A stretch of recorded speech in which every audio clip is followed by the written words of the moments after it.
주가에 얽힌 속내, 기업 공시 속 숨겨진 진실. 기업 공시를 완벽하게 분석해서 이기는 투자 해법을 찾는다. 안녕하세요. 변형인의 수상한 공시 진행의 장은희입니다. 투자의 시작은 기업 공시를 제대로 이해하는 것이다 라고 해도 과언이 아닐 정도로 정말 중요한 부분인데요. 그 알쏭달쏭한 공시, 오늘 이분과 함께라면 명쾌한 해답 얻을 수 있습니다. 대한민국 1호 공시 분석가 변형인 대표님과 함께 해보도록 하겠습니다. 안녕하세요, 대표님. 네, 반갑습니다. 네, 반갑습니다. 오늘 수상한 공시 첫 번째 종목 세경 하이테크입니다. 먼저 기업 개요부터 살펴보도록 하겠습니다. 2006년 1월에 설립이 돼서 2009년 7월에 코스닥 시장에 상장했습니다. 주사업은 모바일 제품 하우징에 전면 후변 글라스에 적용되는 데코필름과 휴대폰용 디스플레이에 적용되는 광합필름 그리고 사출필름 등을 제조하고 판매하고 있습니다. 주요 고객사는 삼성전자, 삼성 디스플레이를 비롯해서 OPPO, 샤오미 등 중국 디스플레이사를 보유하고 있으며 2020년 폴더블 특수 보호 필름으로 사업 분야를 확대한 바 있습니다. 최근 실적은 2023년 3분기 매출액 982억 원, 영업이익 136억 원을 기록했습니다. 매출액은 전년 동기 대비 13.7% 증가했고 영업이익은 29.1% 증가하며 시장의 컨센서스를 상회하는 호실적을 기록한 바 있습니다.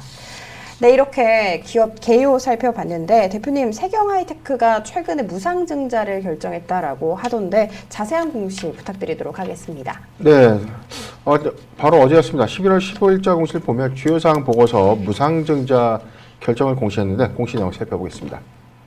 무상증자 결정입니다. 무상증자 결정은 유상증자와는 좀 다르게 대가를 수반하지 않은 주식 발행. 우리가 증자는 두 가지 방법이 있어요. 증자라는 건 자본금을 증가시키는 것인데 유상증자는 회사에 돈이 들어오고 주식수가 늘어나는 것. 무상증자는 말 그대로 돈이 들어오진 않지만 주식수는 늘어나는. 그래서 이제 자본을 증가시킨다는 어떤 관점인데 무상증자의 경우는 실질적으로 어떤 돈이 들어오는 행태가 아니기 때문에 그쵸. 자본금의 어떤 증가, 네. 자본금의 유입 효과는 없지만 주식수가 좀 증가하는 효과가 있습니다. 내용 살펴보겠습니다. 신주의 종류와 수는요. 보통 주식 2,356만 8,562주를 현재 발행해 놓은 주식인데 한 주당 두 주의 주식을 교부해서 전체 1,178만 4,281주 대비 2,356만 주를 신규 발행하겠다라고 좀 밝혔고요. 네. 기타 주식 우선주 464만 주를 현재 보유하고 있는데 역시 한 주당 두 주의 주식을 교부함에 따라서 928만 주의 신주를 발행하겠다라고 좀 밝혔습니다. 신주의 상장 예정일은 12월 20일이고요. 이사회 결의일은 11월 15일인데 여기서 중요한 신주 배정 기준일. 내가 언제까지 주식을 가지고 있으면 이 무상의 신주를 받을 수 있다. 이 부분을 신주를 배정할 수 있는 기준일이다라고 좀 우리가 이야기를 하고 있는데 네. 11월 30일에 이 영업일 전까지 보유를 한다면 무상 신주를 교부받을 수 있는 것입니다. 하단 내용 보도록 하겠습니다. 이 표를 보면 지금 전체 발행 주식은 1,178만 주에 불과했는데 한 주당 두 주, 1+2를 주다 보니까 2,356만 주가 발행되고요. 이후에 3,535만 주로 주식수가 크게 증가될 예정입니다. 우선주 역시 한 주당 두 주를 교부함에 따라서 1,392만 주의 무상 신주가 발행된다라고 좀 밝혔습니다. 그러면 이제 지금 갖고 계신, 보유하고 계신 분들 입장에서는 너무 좋다라고 생각을 할 것 같은데 이렇게 무상증자를 결정하게 된 계기가 있을까요? 네, 근데 무상증자라고 하면은 우리가 좀 통상적으로 주주의 대표적인 주주 환원 정책. 네. 주주들에게 일종의 보너스를 준다라고 그렇죠. 좀 인식을 해요. 그런데 네. 지금 우리가 지금 무상증자라고 해서 무조건 주가가 다 좋았을까요? 아니, 그거는 아니죠. 무상증자에 대한 어떤 기대감들이 단기적으로 좀 수반돼서 주가 급등했던 케이스가 좀 있었는데 네. 무상증자 이후에는 뭐가 좀 걱정이냐. 당연히 한 주당 두 주의 신주를 발행하게 되니까 상장일에 뭐가 생기죠? 오버행 이슈가 생기죠. 네. 지금 1,178만 주의 주식이 2,356만 주의 신주가 유통이 되고 이게 차익 실현 관점에서 매물이 시장에 나온다면 주가가 조정을 받을 수 있다는 것입니다. 네. 그렇기 때문에 지금 결코 작지 않은 신주가 좀 유통됨에 따른 물량 부담은 있지만 투자자 입장에서 주가가 굉장히 오랜 기간 조정을 받았고 조정 이후에 주가가 급등해준다면 네. 무상증자일 이후에 주가가 좀 급등해준다면 무상신주를 오히려 매도함에 따른 차익 실현 이 부분 때문에 주주 환원 정책으로 판단할 수는 있지만 네. 무상증자가 100% 호재다라는 것을 의미하는 것은 아닙니다. 아, 그럼 무상증자 이후에는 사실 우리가 좀 걱정해 볼 포인트는 무상증자일 이후에는 오히려 물량 부담에 대한 부분들도 우리가 고려를 해야 되는 것이다. 이 부분을 참고하면 좋을 것 같습니다. 지금 당장 뭐 주가가 급등하면서 호재일진 모르겠지만 무상증자 이후를 걱정을 한다라고 말씀을 해주셨잖아요. 그러면 일단 이 무상증자를 뭐 결정하게 된 계기는 여러 가지가 있긴 하겠지만 실적 발표 후 실적이 분명히 나왔음에도 불구하고 고점 대비해서는 굉장히 많이 눌려 있는 모습이더라고요. 이렇게 실적이 나왔는데도 주가가 따라가지 못했던 이유가 혹시 있을까요? 다름 아닌 지금 업황이에요. 지금 우리가 디스플레이 산업 관련 부분들은 그렇죠. 상반기에 굉장히 좀 이 업황, 불황에 따른 여파가 좀 굉장히 컸다. 모바일, 그러니까 스마트폰의 판매량이 좀 급감했던 것이 원인이었는데 네. 상반기 이후에 오히려 하반기, 특히나 4분기에는 아이폰 1호 모델 출시했죠. 그리고 지난 3분기에는 삼성전자의 뭐 Z 플립 네. 5 모델 출시되고 폴더블 폰의 어떤 약진 효과들, 신규 스마트폰의 어떤 출시에 대한 어떤 실적 기대감들, 이 부분 때문에 지금 세경 하이테크의 경우에는 3분기에 분명 호실적을 좀 기록했어요. 아까 우리 앵커님께서 이야기를 좀 했던 것처럼 네. 매출액은 13.7%가 좀 증가됐는데 영업이익이 29.1%가 좀 증가됐다. 이 부분은 시장의 예상 전망치보다 조금 더 상회한 그렇죠. 굉장히 좀 좋은 실적을 좀 발표했기 때문에 이 기조가 3분기에 끝나는 것이 아니라 4분기까지 오히려 이어갈 수 있는 여지가 좀 더 크다. 왜냐하면 신규 출시는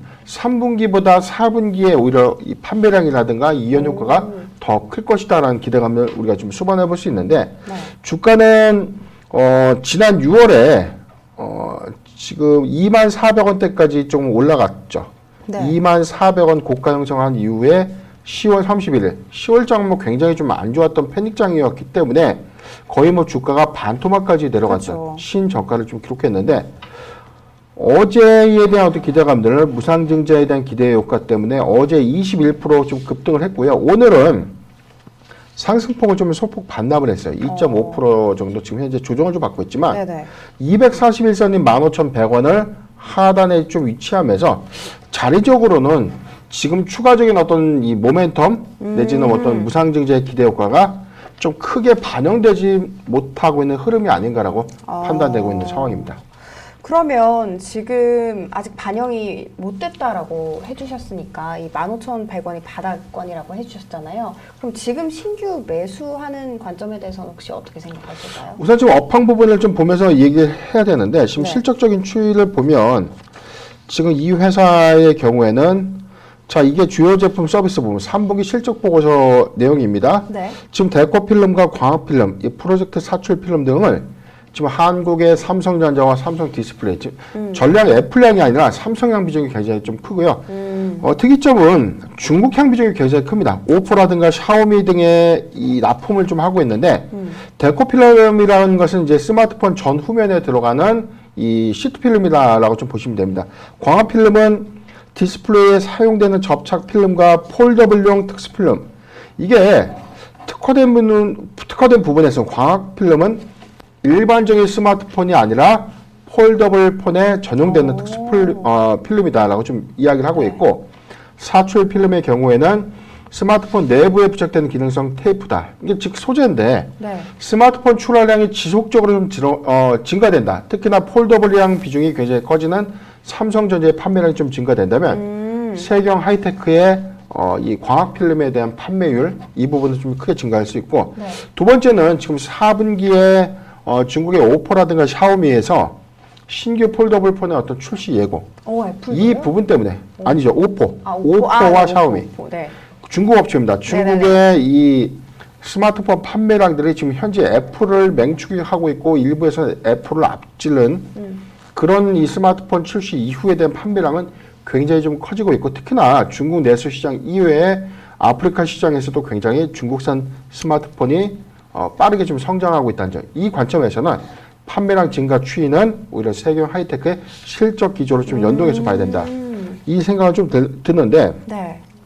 그럼에도 불구하고 오늘 주가 흐름들 최근에 이 실적 기대감들을 전혀 반영하지 못했죠. 10월 30일 이후에 바닥 찍고 난 이후에 오히려 실적 기대감들이 조금 소폭 좀 반영되는 흐름도 있었고 11월 14일의 경우에는 지금 실적 발표 일 이후에 11.9%대 상승을 좀 했지만 종가에 대한 어떤 기대치 잘 유지를 해줬어요. 그리고 15일의 경우에는 무상증자 기대감들 수반해 주면서 21%대 상승했지만 오늘은 상승폭을 일부 좀 되돌리면서 241선 후퇴하고 있는데 단기적 관점에서는 4분기 실적 기조 그리고 오늘 뭐 증권사에서도 네. 뭐 리포트가 좀 나왔어요. 앞으로 폴더블 폰 수혜 기대감 그리고 판매량 증가에 대한 어떤 모멘텀들 실적과 연동해서 좀 볼 필요가 있다라고 밝힌 만큼 이 부분을 잘 주시하면 좋은데 저는 이제 두 가지 측면을 봅니다.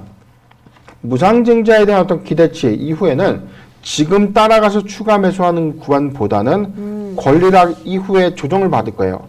권리락 이후에 주가에 어떤 5인 착시를 주는 구간에 매수해서 무상증자 신주가 좀 입고되는 전일까지에 대한 흐름을 좀 가져가는 것이 좋겠고 단기 모멘텀 관점에서는 어떤 실적 기대감보다는 무상증자 모멘텀으로 좀 접근을 해야 되는데 상장일 이후에는 사실 좀 이 막대한 한 주당 2주의 이 신규 물량이 유통이 됨에 따른 이 자본 희석화 부분 이 부분은 리스크로 우리가 좀 판단해야 되기 때문에 저는 지금 추세적인 부분에서는 추가 매수 관점보다는 권리락 이후 권리락 당일에 저점 매수 좀 하는 게 좀 좋겠다라고 좀 판단해봤고 상장일 전인이 뭐 아까 일자가 한번 확인을 더 해봐야죠. 네. 상장일 12월 20일에 이영업일 12월 20일에 이영업일 전에 세경 하이테크 어떤 비중을 좀 축소하는 의견을 제시해 드리겠습니다. 그러니까 권리락 이후에 저점 매수를 하라라고 말씀을 해주셨는데 아무래도 이 스마트폰이 점점 더 커지면서 폴더블폰 수요가 더 많이 늘어나기 때문에 이 회사의 전망 역시도 밝다 이렇게 봐주셨습니다. 그리고 매수는 조금 더 이후에 권리락 이후를 추천을 해주셨습니다. 그러면 두 번째 종목 들어가 보도록 하겠습니다. 두 번째 종목은 이오플로우입니다. 먼저 기업 개업부터 말씀을 드리도록 하겠습니다.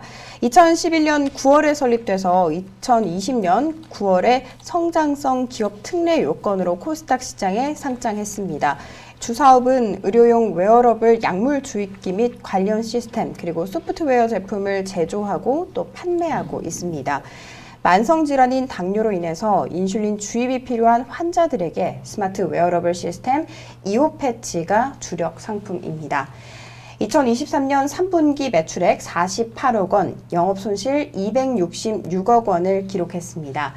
전년 동기 매출액은 50억으로 올해 매출액은 2억 원 가량 감소했고 영업손실 규모는 소폭 증가했습니다. 대표님, 이 상장 적격성 실질 심사 대상에서 제외됐다라는 공시가 나오면서 투자자들은 안도했거든요. 그런데 네. 오늘 주가가 거의 20% 넘게 빠졌더라고요. 그렇죠. 지금 통상적인 어떤 리스크는 상장 적격성, 상장을 유지해도 좋을지 아니면 주권 거래 정지 시켜서 회사가 개선, 경영 활동에 대한 어떤 개선 성과를 좀 보여줌에 따라서 개선 기간을 주고 상장을 다시 유지할지 또는 상장 폐지해서 퇴출할지 이 여부를 좀 결정하기에 앞선 어떤 내용들이거든요. 그런데 상장 적격성 실질 심사에서 대상으로는 좀 선정하지 않겠다. 즉 제외 결정이 좀 되면서 네. 안도할 수 있는 요소였는데 오늘 종가가 25.9%. 네. 지금 최하까지는 하한가 찍고 나서 네. 지금 낙폭을 약 5% 정도 좀 축소했지만 그래도 25.9%대 하락한 전체 거래량이 570만 주라는 굉장히 좀 큰 거래량이 좀 터지면서 주가 좀 밀렸습니다. 네. 우선 스토리를 좀 알아야 되는데 이 회사가 상장 적격성 실질 심사 들어가게 된 배경은 다름 아닌 10월 27일 자, 이 공시부터 보도록 할 텐데 최초 공시부터 보도록 하겠습니다. 10월 10일 회사는 영업정지를 공시했어요. 영업정지라는 것은 주된 사업의 정지, 주된 사업에 대한 영업활동의 이슈가 부각이 되면 일단 주권거래 정지가 되고 상장 적격성 실질심사의 대상으로 들어갈지 말지를 결정하게 되는 겁니다. 네. 그래서 만약에 제외가 되면 오늘처럼 거래가 재개되는 것이고요. 거래 정지 실질심사에 포함이 된다고 한다면 개선 기간을 줄지 아니면 최종적으로 퇴출할지 여부를 결정하게 되는데 네. 일단 영업정지 사유를 보면 회사는 지난해 매출액 67억을 기록했는데 최근 매출액의 39.8%에 해당되는 26억 원의 2호 패치 제품에 대해서 영업정지 처분을 좀 받은 것입니다. 내용을 좀 보면 네.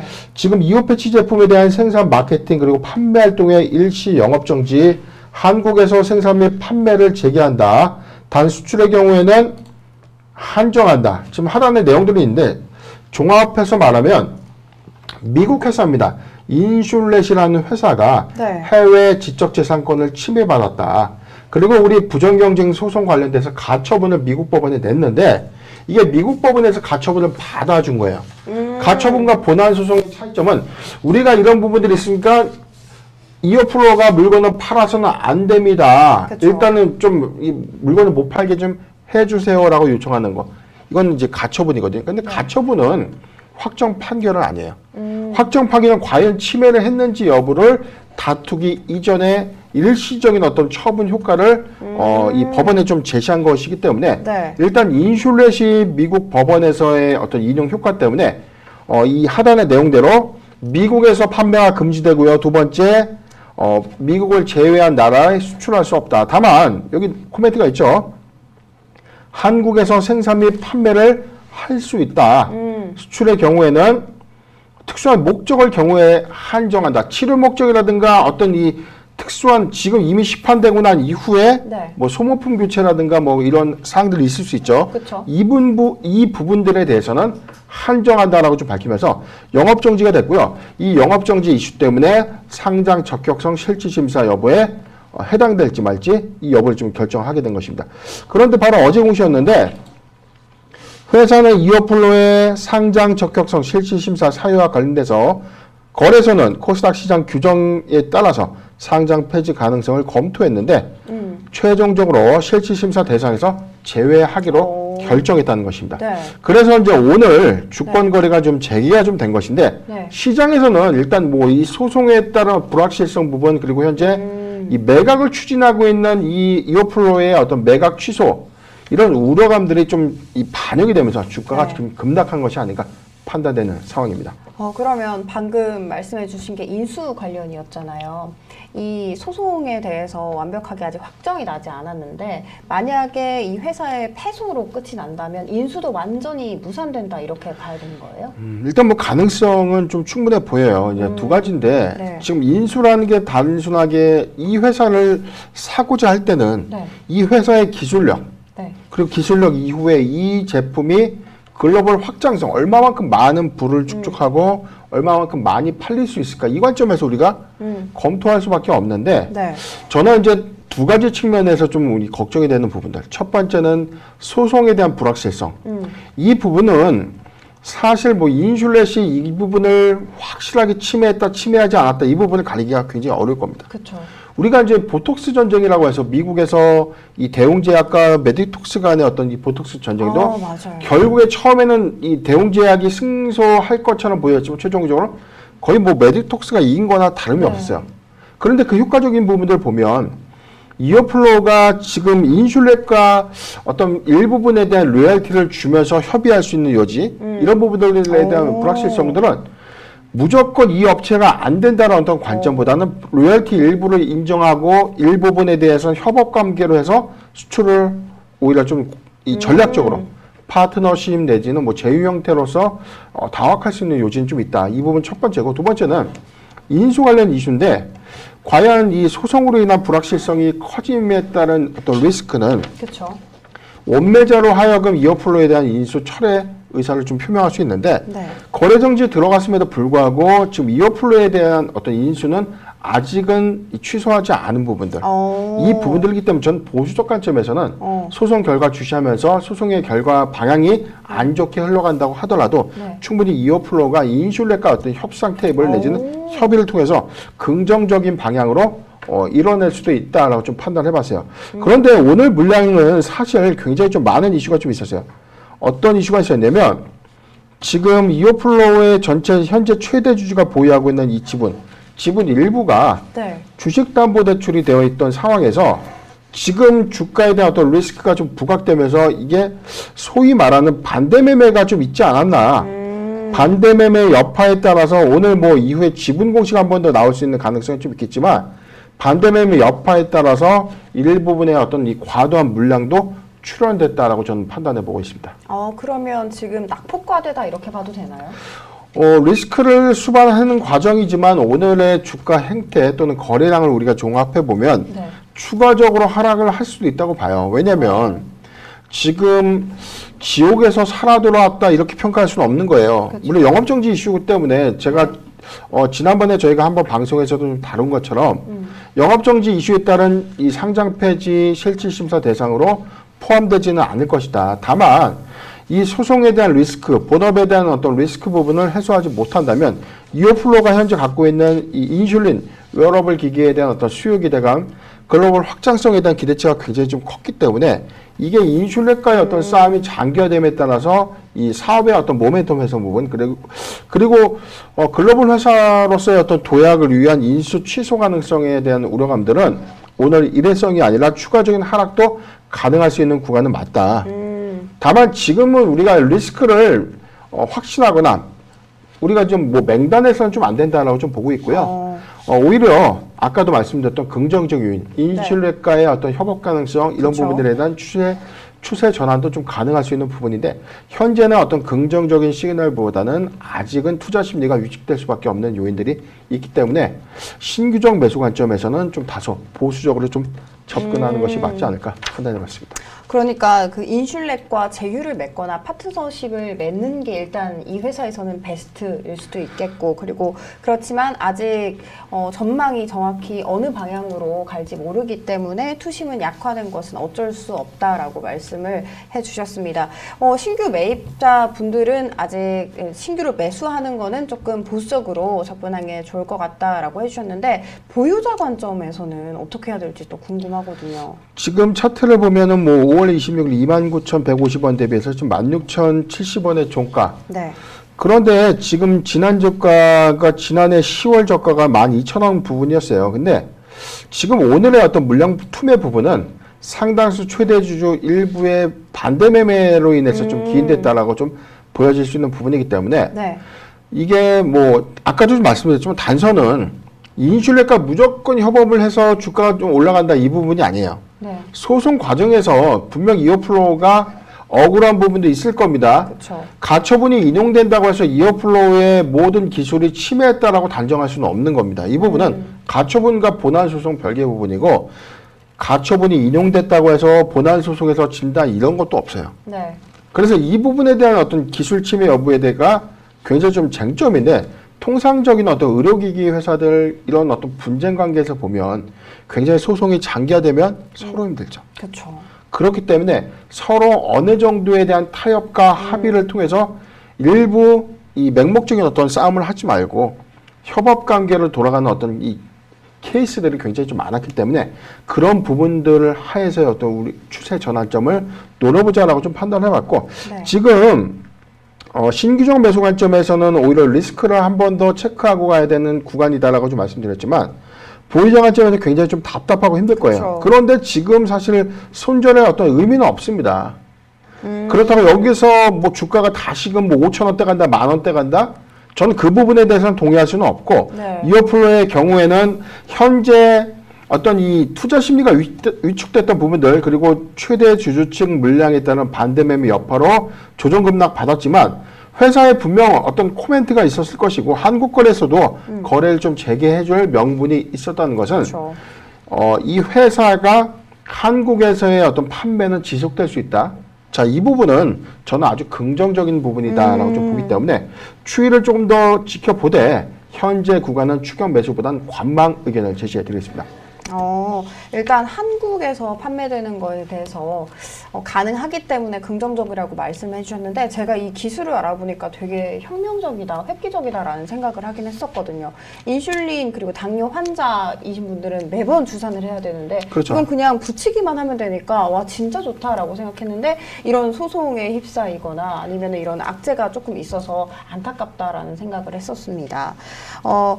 그렇기 때문에 이제 조금 더 신규 매입자 분들은 보수적인 관점 그리고 조금 보수적인 관점으로 접근을 해 주시는 게 좋을 것 같습니다. 네, 이렇게 이오플로우까지 함께 알아봤습니다. 지금까지 변영인의 수상한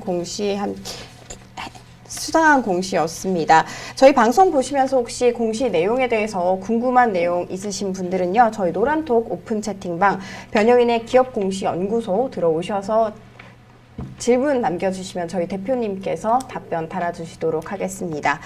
저희 오늘 수상 공시 준비한 내용 여기까지고요. 저희는 다음 주 화요일에 다시 인사드리도록 하겠습니다. 시청해주신 여러분 감사합니다.